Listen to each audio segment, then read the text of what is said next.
Surat civil હોસ્પિટલમાં અંગદાન કાર્યક્રમનું આયોજન કરવામાં આવ્યું, જેમાં સિવિલ હોસ્પિટલના તમામ મોટા ઉમેદવારો હાજર રહ્યા હતા.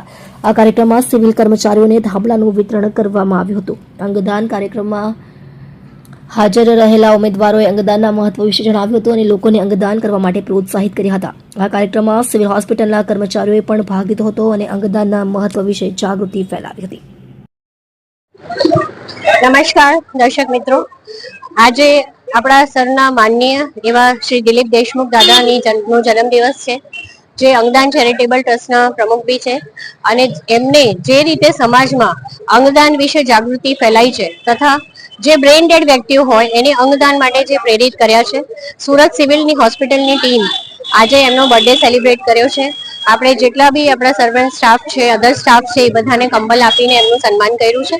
અને હું એવું માનું છું કે અંગદાન એ જીવનદાન. તમને બધાને જ ખ્યાલ છે, આપણે બધા બ્લડ ડોનેશન કરીએ છીએ, પણ આપણે જો કોઈ બી આપણા રિલેટિવ હોય, ફ્રેન્ડ્સ હોય, ધારો કે જો એ બ્રેઇન ડેડ થઈ ગયો હોય, જો એનું શરીર કામ નહીં લાગવાનું હોય, શરીરના અંગો કામ નહીં લાગવાના હોય, તો પ્રોપર ગાઈડન્સથી, ડોક્ટરના ગાઈડન્સથી ચોક્કસ એનું અંગદાન કરવું જોઈએ, જેથી કરીને બીજા કોઈ વ્યક્તિને આપણે જીવિત કરી શકીએ. તો શ્રી દિલીપ દેશમુખ દાદાએ આના વિશે સમગ્ર રાજ્યમાં ખૂબ જ બધી વાતો કરી છે, બધાને સમજાયું છે, પ્રેરિત કર્યા છે અને હું એમને ખૂબ જ સન્માનપૂર્વક જોઉં છું. અને આજે એમની બર્થડે છે, ઈશ્વર એમને લાંબુ આયુ આપે અને એ જ રીતે જે રીતે કામ કરી રહ્યા છે, અમને બધાને સાથે લઈને કામ કરી રહ્યા છે, મોટિવેશન આપી રહ્યા છે, એ રીતે હજી આગળ કામ વધે અને સમાજના દરેક વ્યક્તિ એટલીસ્ટ એક વાર અંગદાન વિશે વિચારે.